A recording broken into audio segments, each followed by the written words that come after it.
Sup guys, Time here, and it's been a while, but it's time for another base update video.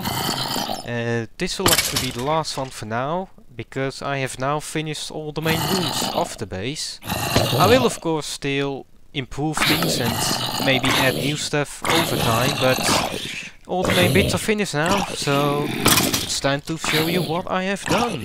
So the first thing we'll notice is that there's now a lever at the mob farm here, and if we switch that, then the mobs will no longer be able to drop down the tube here, which is very useful if there is a problem down here in the storage room, for example. And it's also a nice little toy, because watch this.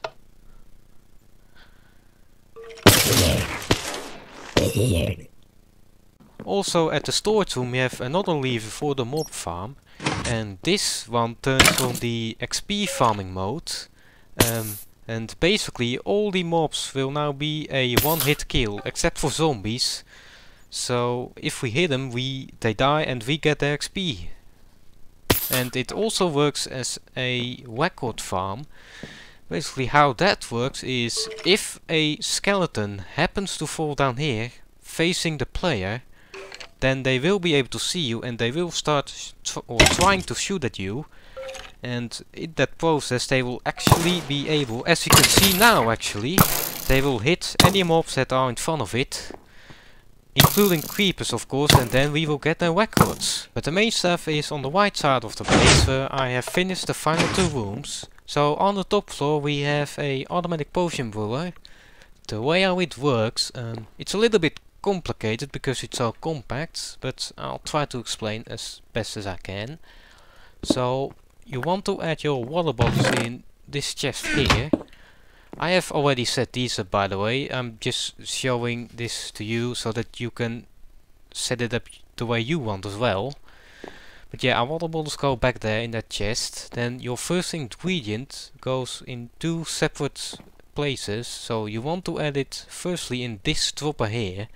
This dropper serves as your start button, so when you hit this button the brewing process will start, and then it will go on continuously all the way until it is finished with water bottles or items. So I want to add it back here, and then in this dropper here goes your fourth ingredient. And then if we go in here, you want to add your first ingredient in this dropper as well. And then up here your second ingredient comes in here, the third in here, and the fifth and last one in here. Well, yeah, I have no ingredients in here, so it can work with 4 or 3 or 2 ingredients as well, no matter what.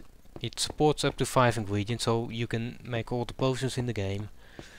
And as you can see, I have labeled this last one here with signs, and also I have actually named these item frames as well.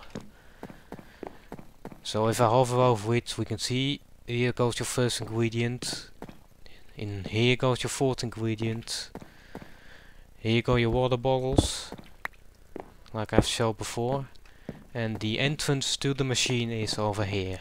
And then downstairs I have added this tree/huge mushroom farm. So there's nothing automatic about this one, it's just a regular tree farm. There are semi-automatic tree farms out there, but they are really kind of pointless to make. And it works with huge mushrooms as well, so you can grow those in no problem. And that's actually all the big changes that I've made to the base. There are a lot of other small things I've done as well, mostly aesthetical things. For example, here at the entrance I can show you I've added these vines to the walls, just to make them look a little less boring. Although I think this is a little bit too much, but yeah, it's at least something. But anyway, you might think now, well, that's really not a whole lot that you've done, mate. Well, that's because the majority of my time has gone to a project which I have done in the Nether here, and I am going to upload a separate video about it later. But if you want to see it, it is finished, and when you download my world and load it, you will actually spawn in it. So, well, thanks for watching, and I'll see you there.